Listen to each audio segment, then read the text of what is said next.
Meus amigos eleitoralistas, depois aí do recesso no mês de julho, né, as cortes superiores elas têm um recesso tanto em julho quanto no início do ano. Então, depois do recesso de julho, a gente vai conferir aí os principais julgados publicados agora no início de agosto. Confere aí depois da vinheta.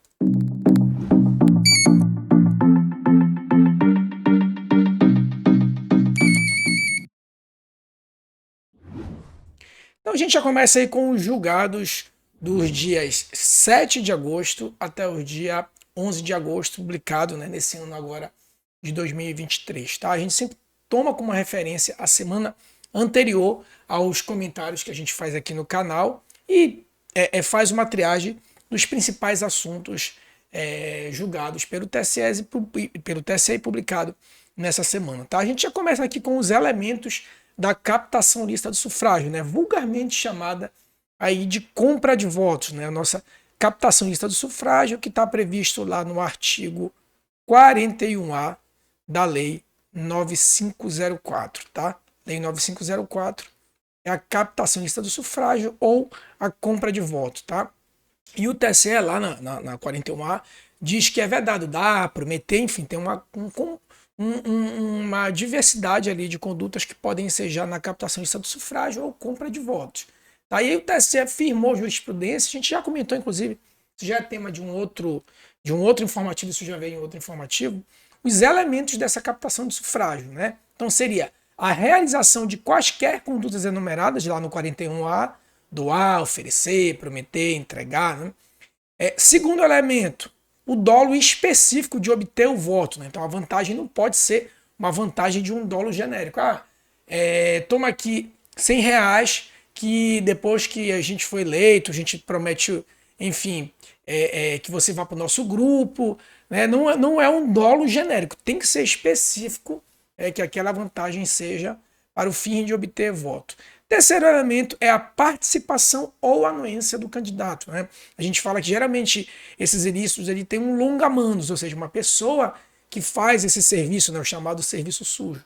Então, para que o candidato seja responsabilizado, ele tem que ter a anuência ou participação nessa conduta. Só lembrando, captação de lista de sufrágio, somente candidatos podem figurar no polo passivo. Ainda que a pessoa, né, o longa-manos lá, que não é candidato, realize a conduta, ele não vai figurar no polo passivo. Exatamente por conta disso é que o candidato ele tem que ter a anuência ou a participação ou a anuência, no caso dessa conduta, tá bom? A pessoa que não é candidata, ela só vai responder no campo criminal. No campo civil, que é aqui a captação ilícita de sufrágio, ela não vai responder. E o quarto elemento é que a ocorrência, ou seja, a gente tem um elemento temporal aí, tá? É que a ocorrência desses fatos ele se dê no registro de candidatura, entre o registro de candidatura e até a data da eleição. Então há um período aí, há um período estabelecido para que esse fato ocorra. Se ocorrer isso antes do registro de candidatura ou depois da eleição, obviamente, não estaria configurado a captação ilícita do sufrágio, tá bom? Seguindo adiante para o nosso segundo julgado, é a preclusão em matéria de ordem pública, tá? Muito embora isso aqui seja um pouco lá do processo civil, mas como é algo recorrente no processo eleitoral, o TSE entende o seguinte, ó, de acordo com o entende também a STJ, que ocorre a preclusão temporal, ou seja, não praticou aquele determinado ato num determinado tempo, precluiu, é incabível conhecer nulidade tardiamente aduzida, ainda que matéria de ordem pública. Então aquele mito lá, né? Atenção, muita atenção, principalmente para quem é advogado aqui ou quem trabalha na prática forense, aquele mito de que, não, é matéria de ordem pública, pode ser conhecida em qualquer grau de jurisdição. Depende, né? Depende, porque olha só o que o TSE está dizendo aqui, que mesmo que seja matéria de ordem pública, se a nulidade não for arguída naquele momento oportuno, ela preclui, né? Então, muito cuidado aí com o mito de que matéria de ordem pública pode ser arguído em qualquer grau de jurisdição, né? Então, muito cuidado, que não é isso que o TSE pensa e nem o STJ. Tem que ser uma questão muito específica para isso ser conhecido, tá bom? Seguindo adiante, nosso terceiro julgado é de prova emprestada em sede de AIS, né? Então, o que diz lá o TSE? Que não há óbice em utilização de prova emprestada, admitindo-se em AIS, ação de investigação judicial eleitoral, o compartilhamento de provas, mesmo que em procedimento investigativo. Obviamente, né, que desde que guardado o contraditório ampla defesa. Então, eu tenho aqui um processo criminal, né, que tratando de um determinado fato. Se esse fato, de alguma forma, tem uma correlação, tem uma repercussão no âmbito civil eleitoral dentro de uma AIGE, por que não eu pedir uma prova emprestada aqui do procedimento criminal? Obviamente que quando essa prova emprestada aportar aqui nos autos da AIGE, uma quebra de sigilo telefônico, enfim, quando aportar aqui, a gente tem que resguardar o contraditório ampla defesa aqui para as partes na AIGE, tá? Mas nada impede que eu pegue uma prova emprestada lá do procedimento criminal, tá bom? Seguindo adiante, nosso próximo julgado é também uma matéria civil, né, de processo civil, mas isso tem grande repercussão no processo eleitoral, principalmente por conta dos juízos singulares nas zonas eleitorais. Então o entendimento diz o seguinte, ó, que não há impedimento quando, né, os magistrados exerçam a jurisdição civil eleitoral na mesma instância após terem atuado em julgamento de processo criminal. Ou seja, por que esse entendimento? Porque o CPC ele diz o seguinte, ó, lá no artigo 44, há impedimento do juiz de que conheceu em outro grau de jurisdição tendo proferido a decisão. Ou seja, como regra geral, se o juiz já conheceu uma determinada matéria, se essa matéria de novo for retornar para esse juiz, ou ele atuou como juiz de primeiro grau, depois ele foi para o segundo grau, e aí essa matéria aportou novamente para ele, via de regra haveria um impedimento. Mas o TSE relativiza essa questão. Ele diz o seguinte, ó, que se a matéria apreciada anteriormente for civil eleitoral e depois ele apreciar essa mesma matéria no âmbito criminal ou vice-versa, nesse caso não haveria aí que se falar em impedimento, tá bom? O outro entendimento, esse aqui muito conhecido de vocês, né? Sempre, todo informativo comentado, isso é tema aqui do nosso informativo comentado, como toda semana tem uma publicação de um julgado desse, a gente é obrigado a repetir, né? Mas aí, como vocês já conhecem, são os elementos da fraude à cota de gênero, né?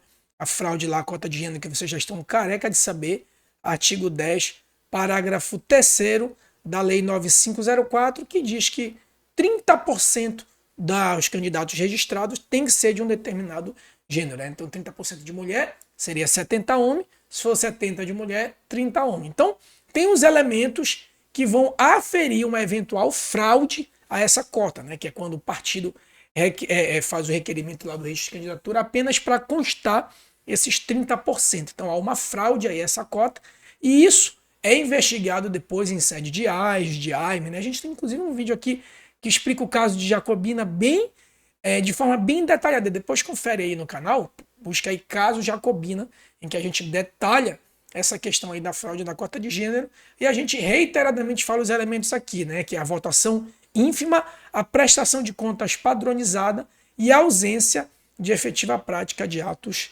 de campanha, tá? Isso, em tese, né, são elementos que podem ser já a configuração da fraude de cota de gênero, tá? Seguindo aqui para o nosso próximo entendimento, o excesso de doação e data da DIF, né, Declaração de Imposto de Renda de Pessoa Física. Olha só, lá na Lei 9504, né,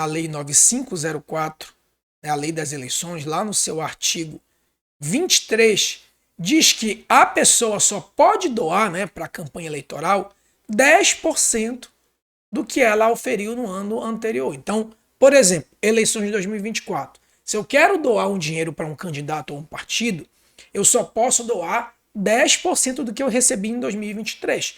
Então, supondo que em 2023 eu ganhei R$200 mil, por exemplo. Então, em 2024, né, eu só posso doar até 10% desse valor, que no caso é R$20 mil. Se eu doar acima de R$20 mil, eu sofro uma representação chamada representação por excesso de doação. Agora sim a gente vai entender o que diz aqui o entendimento do TSE, que para fins de comprovação de capacidade do doador, admite-se apenas a declaração de imposto de renda, a DIF, né, que forem apresentadas até a data da representação por excesso de doação. O que isso quer dizer? Olha só, o que acontece muito, né? O MP, enfim, ou um legitimado, apresenta uma representação, supondo-se lá no dia 3 de novembro. Aí ele apresenta uma representação por excesso de doação. O doador, sabendo disso, quando for lá pelo dia 10 de novembro, quando ele ficou sabendo que o que ele faz? Ele apresenta uma retificadora lá na Receita Federal. Aí o TSE diz assim, negativo. Só vale, se eu ajuizei a representação no dia 3, só vale qualquer retificadora apresentada também no dia 3, exatamente para evitar essa burla aqui, a representação ao excesso de doação. Tá bom? Tranquilo? Nosso último entendimento aqui, propaganda eleitoral e intervenção minimalista, tá? Isso aqui é um princípio da intervenção da Justiça Eleitoral que diz que a Justiça Eleitoral, isso não serve só para propaganda, ela só pode intervir em último caso nos atos de propaganda. Isso porque, que diz o TSE? É a atuação da Justiça Eleitoral para restringir a propaganda eleitoral e, consecutariamente, né, sobretudo em razão da liberdade de expressão com a remoção de conteúdos, deve ser medida excepcional, impondo a intervenção mínima desta justiça especializada. Ou seja, a regra geral é que para se intervir em propaganda eleitoral, isso só deve ocorrer, né, em último caso, porque a regra geral é a plena liberdade de expressão, muito embora, né, aquilo que a gente sempre fala, liberdade de expressão não é um direito absoluto, só que ele ocupa uma posição de destaque, né? A liberdade de expressão ela tem uma posição de muito mais destaque em relação aos outros direitos, mas ela não é um direito absoluto, porque não existe direito absoluto em nenhum ordenamento jurídico, tá bom? Tranquilo? Ok, meus amigos? Então, esses aí foram os julgados da semana do dia 7 de agosto até o dia 11 de agosto, tá bom? Então, não é inscrito do canal, já se inscreve aqui, comenta, né? Compartilha, dá o like.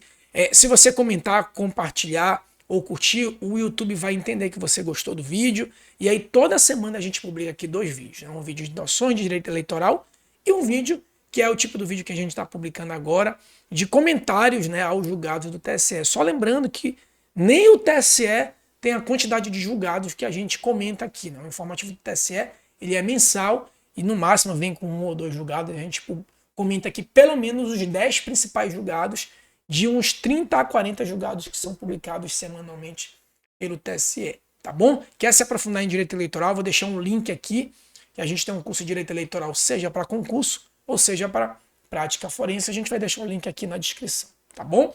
Um forte abraço e até a próxima.